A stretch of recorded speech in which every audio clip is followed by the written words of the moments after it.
नमस्कार। प्रोग्राम नमस्ते यूपी में आप सभी का खैर मकदम इस्तकबाल। और दर्शकों, अपनी सकारात्मक सोच को और मजबूत करते हैं और सबसे पहले जानते हैं कि क्या है हमारा आज का सुविचार।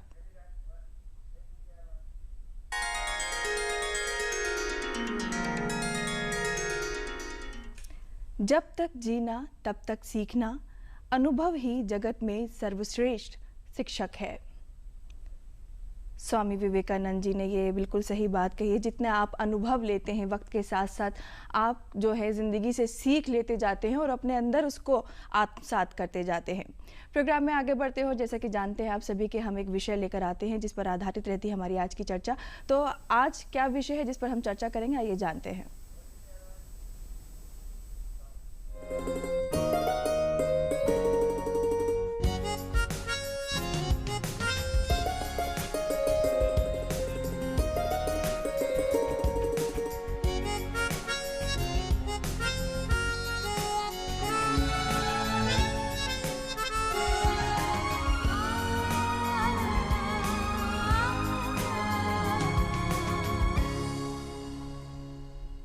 वर्तमान समय में शिक्षा का स्वरूप काफ़ी बदला है। नए समय के साथ बहुत सारे बदलाव हो रहे हैं, क्रांतिकारी चेंजेस जो हैं वो उसमें आ रहे हैं शिक्षा में। और उसके साथ साथ जो शिक्षक की भूमिका है, कहीं ना कहीं उसमें भी बहुत सारे बदलाव हुए हैं।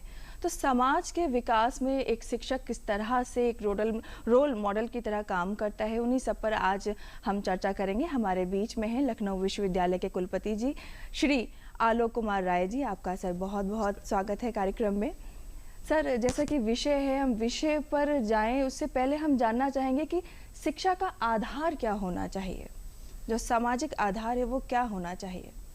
देखिए, एजुकेशनल इंस्टीट्यूशन, कोई शैक्षणिक संस्था का छात्र समाज से आता है और समाज के लिए ही उसका परिष्करण होता है।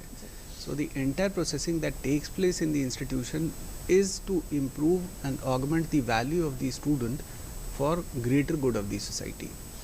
इसलिए संस्था यदि समाज से इतर विलग हो जाएगी, डिटैच्ड हो जाएगी, तो वो अपने सामाजिक दायित्वों और अपने मूल उद्देश्यों से भटक जाएगी। इसलिए संस्था का समाज से एकीकरण, integration of the institution with society is imperative, is inevitable.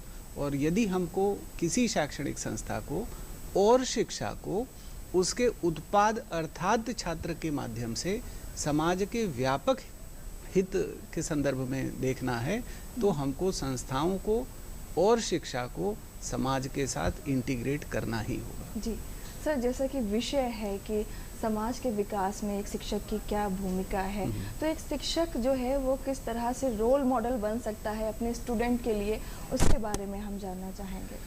देखिए, शिक्षक तो बहुत रूप में प्रभावित करता है। जैसे मैं अपनी ही बात करूं तो टीचिंग में आने के पहले आज मैं टीचर हूं और स्टूडेंट था मैं पहले, तो मुझे किसी टीचर ने यहाँ तक सिखाया कि बोर्ड कैसे साफ करते हैं, किसी टीचर ने ये बताया कि ज्ञान किस तरह से होना चाहिए, किसी ने शिक्षक ने हमको ये सिखाया कि स्टूडेंट का participation in the institution and in the delivery of the class कैसी होनी चाहिए, किसी ने ये बताया कि कॉन्सेप्चुअल क्लैरिटी कितनी इम्पोर्टेंट है। तो एक स्टूडेंट के नाते हमने अपने शिक्षकों को एज रोल मॉडल देखा और चाहे अनचाहे आज मेरे कंट्रीब्यूशन, मेरे रोल प्ले में एज टीचर उन सब का अलग अलग इम्पोर्टेंट रेलेवेंस रहा है। इसके इतर जैसे मैं एक छोटा उदाहरण दूं, हमारे लखनऊ विश्वविद्यालय के अंदर पिछले कोरोना का जब फर्स्ट फेज़ आया, हम लोगों ने एक कम्युनिटी किचन चलाया। उस कम्युनिटी किचन का मूल आधार था समाज के लोग आगे आए और उन्होंने हमको कंट्रीब्यूट किया, जिसमें हमारे शिक्षकों की एक बहुत बड़ी भूमिका रही और उन सब लोगों ने आर्थिक योगदान किया, धन, समय, श्रम तीनों के साथ कंट्रीब्यूट किया। नतीजा ये हुआ कि बहुत सारे हमारे अलुमनाई जो पूर्व छात्र थे वो उनसे प्रभावित होकर आगे आए और किसी ने आलू दिया, किसी ने आटा दिया, किसी ने चावल दिया, किसी ने कुछ धन दिया, किसी ने तेल दिया, और वो देते रहे और हम 2 महीने पूरा वो कम्युनिटी किचन अपना विश्वविद्यालय का चला पाए। तो अलग अलग रूप में शिक्षक प्रभावित करता है और मैं कहूँगा the complete making of an individual, उसमें टीचर्स का बहुत बड़ा योगदान है, न सिर्फ उसके ज्ञान के माध्यम से बल्कि कॉन्डक्ट के माध्यम से भी। इसीलिए हम लोग एक बात करते हैं कि टीचर बहुत ज़्यादा कॉशियस होना पड़ता है, उसको बहुत ज़्यादा कॉशियस होना पड़ता है, क्योंकि बच्चा आपको हर समय ऑब्जर्व कर रहा होता है, आपसे सीख रहा होता है और उसका सब्सीक्वेंट इम्पैक्ट सोसाइटी के ऊपर पड़ता है। बिल्कुल, बिल्कुल सही बात कही आपने कि जब हम क्लासरूम में होते हैं तो पूरा फोकस हमारे टीचर के ऊपर होता है, उनकी एक्टिविटीज़ के ऊपर होता है, उनकी पर्सनैलिटी भी हमें बहुत ज़्यादा प्रभावित करती है।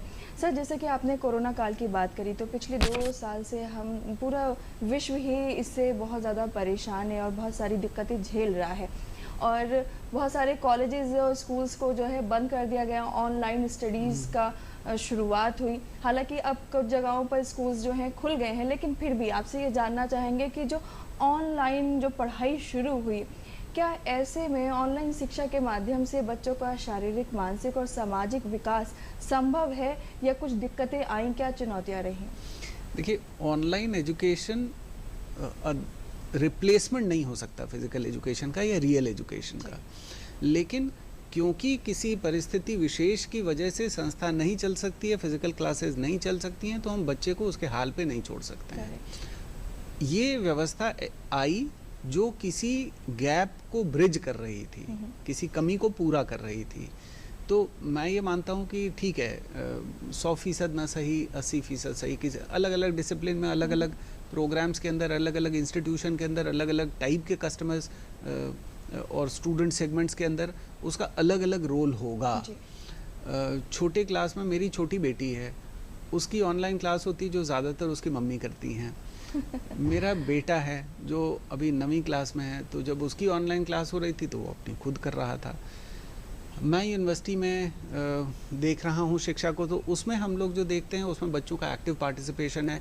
कुछ केसेस में आपको यहाँ तक बताऊँ कि टीचर्स ने हमसे कहा कि रेगुलर क्लास से ज़्यादा उपस्थिति उनके ऑनलाइन क्लासेस के अंदर हुई। घर पे बैठे हैं, बहुत बार टीचर स्टूडेंट की आपसी कम्युनिकेशन की वजह से उन लोगों ने डिसाइड किया कि साहब क्लास रात में 9 बजे चलेगी जी। तो ये कन्वीनियंस इस जैसी ट्रेडिशनल यूनिवर्सिटी के अंदर भी हुआ, जो अदरवाइज हम लोग लीडिंग प्रोफेशनल इंस्टीट्यूशन आईएम्स वगैरह में देखते हैं कि वहाँ रात में 9 बजे से क्लास लग जाती है। तो ये सुविधा एक आई, लेकिन मैं अभी भी कह रहा हूँ कि ये रिप्लेसमेंट नहीं हो सकता है, उस तरह की कॉम्प्रिहेंसिव लर्निंग नहीं हो सकती है।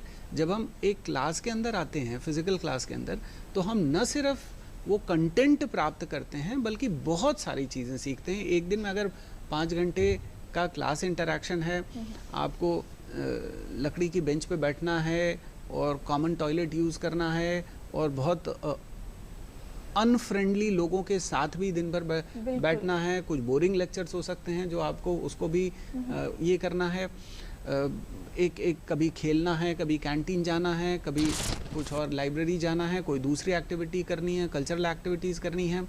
तो इसमें से बहुत सारी चीज़ें ऑनलाइन विधा में नहीं संभव हैं। बिल्कुल सही कहा सर आपने कि एक टाइम था कि जब हम बहुत ज़्यादा सोशल थे, हम अपने चाचा ताऊ इन सब से बहुत ज़्यादा घुले मिले थे।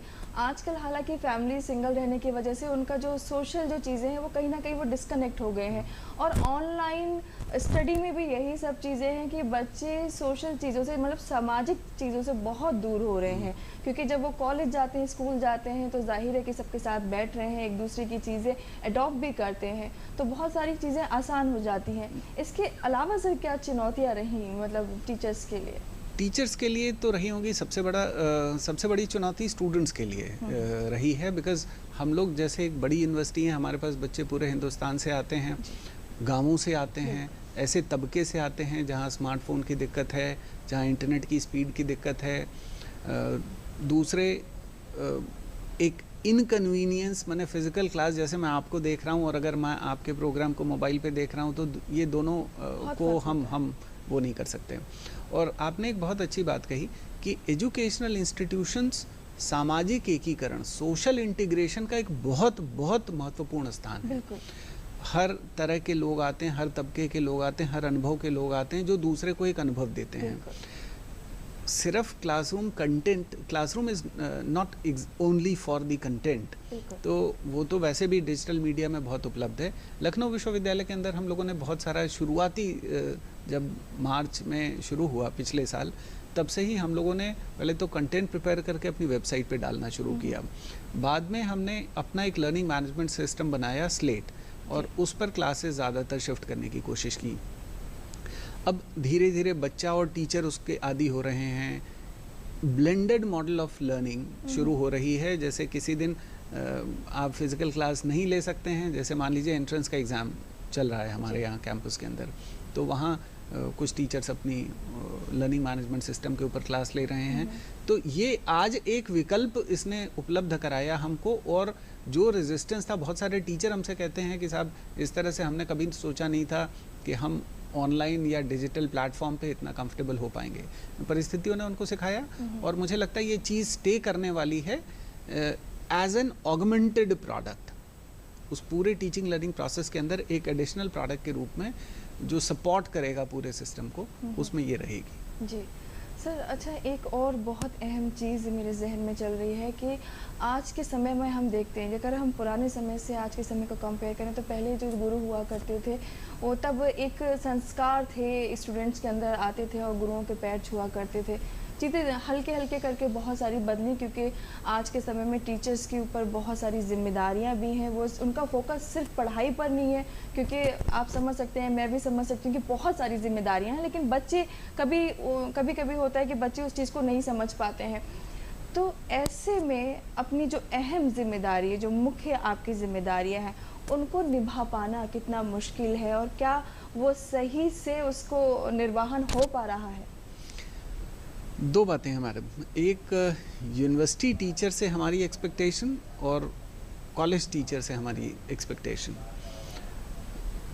यूनिवर्सिटी टीचर से हम एक्सपेक्ट करते हैं कि वो न सिर्फ टीचिंग कराए बल्कि रिसर्च भी करे, यानी नए ज्ञान का सृजन करे, और एक्सटेंशन एक्टिविटीज़, यानी जो हम ये मानते हैं कि जो बहुत श्रेष्ठ हैं अपनी विधा में, वो विश्वविद्यालय में उनको नौकरी मिल रही है, वो आ रहे हैं, वो पढ़ाई करें, छात्रों को साथ लेकर नए शोध, नया क्रिएशन ऑफ नॉलेज करें, उस नॉलेज का dissemination for the societal good करें, सामाजिक हित में, समाज के व्यापक हित में उसका इस्तेमाल करें, और इसके साथ ही साथ विश्वविद्यालय को समाज से जोड़ें, जिसमें ट्रेनिंग प्रोग्राम्स हो सकते हैं, अलग अलग मैनेजमेंट डेवलपमेंट प्रोग्राम्स हो सकते हैं, कंसल्टेंसी एक्टिविटीज़ हो सकती हैं। हमारे विश्वविद्यालय में बहुत सारे सरकार की रिपोर्ट्स वगैरह भी प्रिपेयर होती हैं। We have got some wonderful experts in respective domain area. ये इतना दायित्व है उसका जी। तो मुझे लगता है कि इसमें छात्रों की हर स्तर पर भागीदारी उनको विकसित करती है। और लखनऊ विश्वविद्यालय में हम लोग ये इंश्योर करते हैं कि यूनिवर्सिटी छात्रों के सिर्फ इंटेलेक्चुअल कोशंट को बढ़ाने के लिए नहीं है, बल्कि उसके इमोशनल कोशंट, क्योंकि सस्टेनेबिलिटी इसी से आएगी, इमोशनल कोशंट और सबसे ज़्यादा स्पिरिचुअल कोशंट को स्ट्रेंथन किया जाए। मैं आपको बताऊं, बहुत सारे IITs के अंदर, सर माफ़ी चाहूँगी आपको बीच में रोक रही हूँ, हम इस बात को आगे कंटिन्यू करेंगे क्योंकि हमारा एक सेगमेंट और है। हम अपने दर्शकों को बता दें कि आज़ादी के यादगार पन्ने, आइए जानते हैं कि क्या है इतिहास के कुछ खास पन्नों में।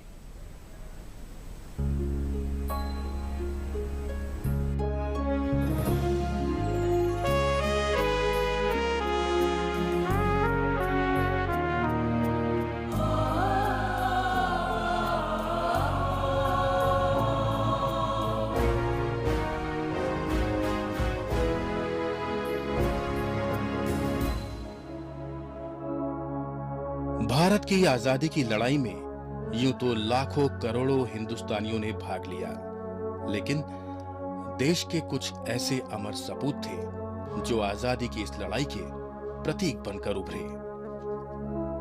आजादी के यादगार पन्नों में वर्णित है ऐसा ही एक नाम, बलिया का शेर कहे जाने वाले चित्तू पांडे का, जिनका जन्म बलिया के एक गांव में 10 मई सन 1865 को हुआ। अंग्रेजों ने महात्मा गांधी समेत कई बड़े नेताओं को गिरफ्तार कर लिया था। इसका विरोध बलिया में भी उठा, और ऐसा उठा कि इतिहास के पन्नों में बलिया जनपद बागी बलिया के नाम से जाना जाने लगा। बात उन दिनों की है जब महात्मा गांधी जी ने 8 अगस्त सन 1942 को अंग्रेजों भारत छोड़ो का नारा दिया जो देखते ही देखते पूरे देश में गूंज उठा। 9 अगस्त को देश भर में बड़ी गिरफ्तारियां हो रही थीं, लेकिन इस घमासान के बीच उत्तर प्रदेश का बलिया जिला अपनी अलग ही तैयारी कर रहा था। बलिया जिले के सभी प्रमुख स्थानों पर प्रदर्शन व हड़तालें शुरू हो गईं। तार काटने, रेल लाइन उखाड़ने, पुल तोड़ने, सड़कों, थानों और सरकारी दफ्तरों पर हमला करके राष्ट्रीय ध्वज फहराने के काम में जनता जुट गई। चित्तू पांडे ने सन 1942 में ब्रिटिश विरोधी आंदोलन के प्रति स्थानीय लोगों के साथ मिलकर एक फौज तैयार की, जिसने अंग्रेजों को खदेड़ दिया। 19 अगस्त को चित्तू पांडे के नेतृत्व में अपार जनसमूह जिला मुख्यालय बलिया पहुंचा, जिसे देखकर वहां तैनात कलेक्टर घबरा गए और उन्होंने जेल में बंद तमाम स्वतंत्रता संग्राम सेनानियों को रिहा कर दिया। उसी दिन जिले में विधिवत एक सरकार का गठन किया गया, जिसके प्रधान चित्तू पांडे बनाए गए। समस्त सरकारी दफ्तरों और संस्थानों पर राष्ट्रीय ध्वज फहरा दिए गए और कुछ दिनों के लिए बलिया स्वतंत्र हो गया। उनके इस त्याग और बलिदान को स्वाधीनता आंदोलन के इतिहास में हमेशा याद किया जाएगा।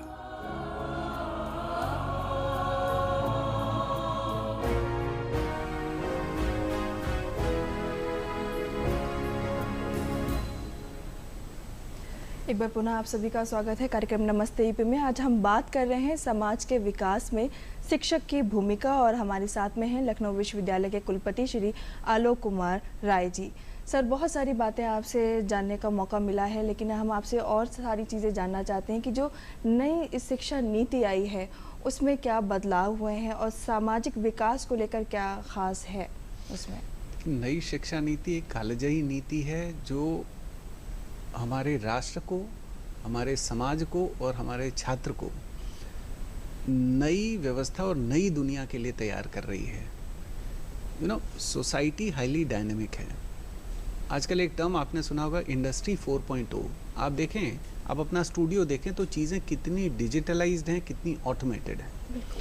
फिर अभी हम बाहर जाएंगे तो बहुत सारे लोग मोबाइल पे आपको देख रहे होंगे, आप अपना सेलफोन चेक करेंगी, घर का हालचाल भी ले लेंगी, मोबाइल से ही अपने घर का एसी भी चला सकती हैं। बिल्कुल।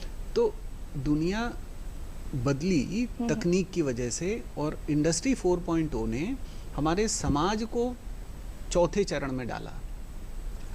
अब एजुकेशनल इंस्टीट्यूशन के लिए जो छात्र है यही उसका ग्राहक है और यही उसका उत्पाद है। ये शिक्षा क्षेत्र की एक बड़ी पिक्यूलियर कैरेक्टरिस्टिक है। तो हम समाज से ही छात्र पाते हैं और समाज के लिए ही छात्र को तैयार करते हैं। इसके लिए एजुकेशन को इस नई दुनिया के लिए, इस नई व्यवस्था के लिए, इस नए समाज के लिए तैयार करना है। इसके लिए नई शिक्षा नीति बहुत बहुत कॉम्प्रिहेंसिव डॉक्यूमेंट के रूप में आई। मैं बहुत प्राउडली ये स्टेट करूं यहाँ पे कि लखनऊ विश्वविद्यालय में हम लोगों ने नई शिक्षा नीति का इम्प्लीमेंटेशन शायद पूरे हिंदुस्तान के सर्वप्रथम विश्वविद्यालय के रूप में इम्प्लीमेंट किया। हमारे पोस्ट ग्रेजुएट प्रोग्राम में हम लोगों ने बिल्कुल in compliance, in letter and spirit, in compliance of new education policy, हमने अपना पूरा करिकुलम और पूरा पीजी प्रोग्राम रीस्ट्रक्चर कर दिया।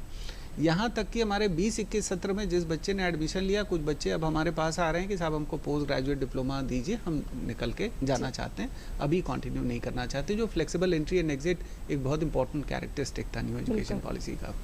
अंडर ग्रेजुएट प्रोग्राम के अंदर complete rejuvenation of our academics वो हम लोगों ने कर लिया।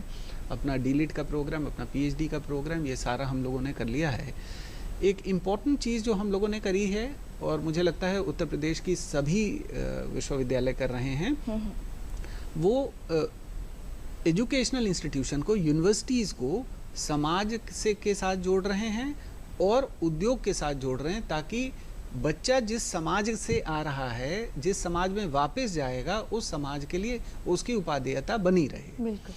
तो जब हम वैल्यू एडिशन करेंगे एज एन एजुकेशनल इंस्टीट्यूशन, हमको मान लीजिए बच्चा आता है जिसका वैल्यू कोशेंट है से 60 जी। और हमने उसमें अगर 10, 15, 20 का नेट बेसिस पॉइंट का एडिशन नहीं किया तो एज एन एजुकेशनल इंस्टीट्यूशन हम अपने ऑब्जेक्टिव में डिफीट होते हैं। तो हम वो वैल्यू एडिशन कितना कर रहे हैं। Very importantly new education policy का ज़्यादा फोकस है value addition on the numerator side rather than denominator side. बिल्कुल। माने वैल्यू आप दो तरह से बढ़ा सकते हैं, या तो न्यूमरेटर को बढ़ाएं या डिनोमिनेटर को श्रिंक करें। बिल्कुल। तो नई शिक्षा नीति ज़्यादा बात कर रही है कि न्यूमरेटर को बढ़ाएं, बेनिफिट्स उस छात्र से जो समाज को, उद्योग को मिल सकता है उसको बढ़ाया जाए। तो ज़्यादातर विश्वविद्यालय इस समय इस कार्य में संलग्न हैं कि वो न्यूमरेटर को बढ़ाएं, बच्चे को इतना, जैसे वोकेशनल प्रोग्राम्स का एडिशन है, को करिकुलर एक्टिविटी, सो दैट उसका, मैं ब्रेक के पहले आपसे यही बात कह रहा था कि लखनऊ विश्वविद्यालय में हम लोगों ने कोशिश की कि न सिर्फ इंटेलेक्चुअल क्वोशंट बढ़े बल्कि इमोशनल क्वोशंट बढ़े। ये इसलिए बहुत इंपॉर्टेंट है क्योंकि जब आप समाज में जाते हैं, वर्किंग दुनिया में जाते हैं, तो इसका बहुत इंपॉर्टेंट रोल है। और तीसरा, IITs के अंदर भी आप देख रहे हैं बहुत सारे बच्चे सुइसाइड अटेम्प्ट कर रहे हैं, ये एक राष्ट्रीय विषय बना हुआ है। तो स्पिरिचुअल क्वोशंट छात्रों का बढ़े, इसके लिए भी हम लोगों ने, जैसे हमारे विश्वविद्यालय में हमने एक हैप्पी थिंकिंग लैब बनाई है। अभी अफगानिस्तान की जो क्राइसिस आई तो हमारे जितने छात्र अफगानिस्तान के थे, हम लोगों ने उनको योग भी शुरू कराया, उनको हैप्पी थिंकिंग लैब में उनका सेशंस कराते हैं, सो दैट अंदर से उसकी स्ट्रेंथ बढ़े। बिल्कुल। और ये नई शिक्षा नीति में एक बहुत इम्पोर्टेंट इनिशिएटिव है, सो दैट जो बच्चे हम निकाल रहे हैं वो उनका सस्टेन्ड सर्वाइवल इंश्योर हो सके। जी सर, वक्त हमारे पास बहुत ज़्यादा नहीं है, तो हम चाहेंगे कि चलते चलते हमारे दर्शकों को आप कोई संदेश देना चाहते हो अपने अनुभव के ज़रिए से, तो वो ज़रूर दें, हम चाहेंगे। हम सब बहुत ब्लेस्ड हैं कि आज जहाँ हैं, स्पेशली एज शिक्षक, हमको ईश्वर ने इतनी कृपा दी कि हमको एक अच्छा स्वास्थ्य दिया, अच्छा बौद्धिक स्वास्थ्य दिया, एक अच्छे परिवार में पैदा किया, हमको शिक्षा का अवसर मिला। तो जब हमको इतना कुछ उस समाज ने दिया तो हमारी भी एक नैतिक जिम्मेदारी बनती है कि हम समाज को दें, अपने कार्य के प्रति ईमानदार रहें। इससे ही हम राष्ट्र की और समाज की सही सेवा कर पाएंगे। जी, बहुत बहुत धन्यवाद सर, हमसे जुड़ने के लिए, हमारे स्टूडियो में आने के लिए, और इतनी अच्छी बातें बहुत ही सरल तरीके से हमारे दर्शकों तक पहुंचाने के लिए आपका बहुत बहुत आभार व्यक्त करते हैं। और दर्शकों, जैसा कि सर ने बहुत सारी बातें बताई हैं कि हमारी खुद की भी नैतिक जिम्मेदारी है, आप अपने गुरुओं से जो ले रहे हैं उसको अपने अंदर आत्मसात करने की कोशिश करें और पॉजिटिव चीज़ें ही अडॉप्ट करें और उसको समाज तक फैलाएं, क्योंकि सारे गुरुओं की, सारे माता पिता हों चाहे वो हमारे गुरु हों, उनकी कोशिश ये रहती है कि हमारे जो स्टूडेंट हैं उन तक हम सकारात्मक चीज़ें पहुंचा सकें और वो पॉजिटिव बने और वही पॉजिटिव एनर्जी वो पूरे समाज में फैलाएं। क्योंकि सारे स्कूल्स और कॉलेजेस खुल चुके हैं, बच्चे बहुत एक्साइटेड हैं, हालांकि पेरेंट्स थोड़े से डरे हुए हैं, लेकिन एक्साइटमेंट और डरे रहने से कोई काम चलेगा नहीं, क्योंकि कोरोना का जो ख़तरा है वो टला नहीं है। तो आप स्कूल जाइए, कॉलेज जाइए और पेरेंट्स से भी रिक्वेस्ट है अपने बच्चों को भेजिए, लेकिन उनकी सेफ्टी के साथ में याद रखें, सैनिटाइज़र और हैंड मास्क को बच्चों के साथ में ज़रूर आप दें उन्हें, उनके साथ अपना मास्क ज़रूर लगाएं और जितनी भी जिम्मेदारियां हैं वो आप, मुझे पता है, सही तरह से निभाएंगे ही। और ज़्यादा कुछ ना कहते हुए है आपसे इजाज़त लेते हैं, हमें दीजिए इजाज़त, नमस्कार।